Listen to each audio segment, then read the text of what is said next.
Dynamic embossing folders are a little different from the folders you may be used to. Keep watching and I'll share some tips with you.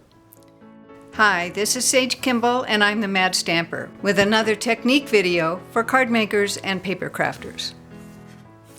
Dynamic embossing folders are much thicker than Stampin' Up's regular embossing folders, and they give a very deep impression. This is the Hexagons dynamic embossing folder from the Occasions catalog. First of all, you'll need to change the sandwich you use for the big shot. Because the dynamic folder is so thick, you can't use a cutting pad underneath it. Just put your cardstock in the folder, place it on the regular platform, and add a cutting pad on top. Then you can run it through the big shot. You don't want to use the magnetic platform with any embossing folder because it's too thick. Regular embossing folders have one side that has the pattern recessed, so you can feel a lot of flat plastic when you rub your hand across it. And then the other side, the pattern is raised, and you can feel that with your fingers as well. You can choose to have either side of the embossed cardstock show with very different results. The side of the cardstock against the raised side of the folder is the debossed side.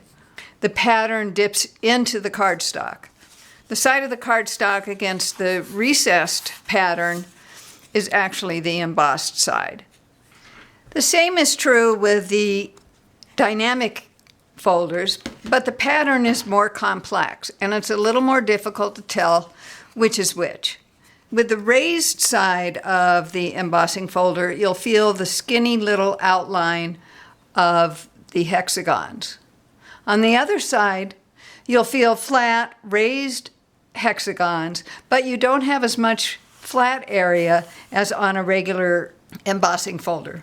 That's because there's another angled surface that's between the embossed side and the debossed side.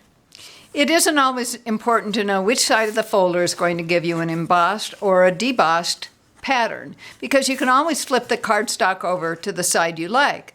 But here's where it does matter.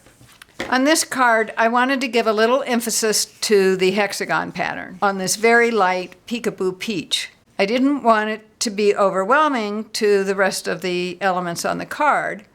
I'm going to brayer the side with the thin hexagon outlines. You can use the same technique on regular embossing folders, of course. I've got a brayer and some ink. When I ink my brayer, I want to roll and lift, roll and lift, roll and lift. Otherwise, I won't get good coverage over the whole roller. Then I'll take and just roll it across the embossing folder. And you can see how it adds ink just along those hexagon outlines. So I'll put this through the big shot and be right back.